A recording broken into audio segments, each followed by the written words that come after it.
આ મહિલાઓ રેલી કાઢી છે ડેડિયાપાડામાં, તો પહેલા તો હું કહેવા માંગુ છું કે જે ચંપાબેન છે એમણે પણ ખુલાસો કરવો પડશે કે ધારાસભ્ય કયા અપશબ્દ બોલ્યા છે એનું અમને ખુલાસો આપવો પડશે. કેમ કે આ મહિલાઓને આગળ કરી છે ભાજપના દલાલોએ કે મહિલાઓને આગળ કરીશું એટલે કેસ મજબૂત થશે. પણ અમે સખતમાં સખત વિરોધ કરીએ છીએ.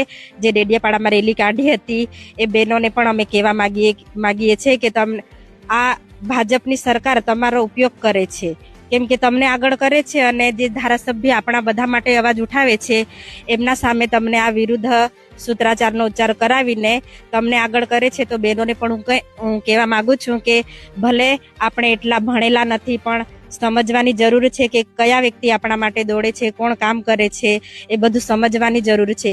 કેમ કે બહેનો, મહિલા મંડળની બહેનો, સખી મંડળની બહેનો છે, એમને હવે 300-500 રૂપિયા આપીને બોલાવવામાં આવ્યા હતા અને પછી અહીંયા આવીને કીધું કે આપણે ચૈતરભાઈના વિરુદ્ધમાં સૂત્રોચ્ચાર કરવાનું છે. તો અમુક બહેનોના ઘણા અમારી પાસે ફોન પણ આવ્યા છે કે અમને માફ કરજો, અમને નથી ખબર કે આવી રીતે અમારે કરવાનું છે, અમને અચાનક મીટિંગ છે એવી રીતે બોલાવીને રેલી કઢાવવામાં આવી છે એટલે અમને માફ કરજો. ઘણા બહેનોના અમારી પાસે ફોન પણ આવ્યા છે.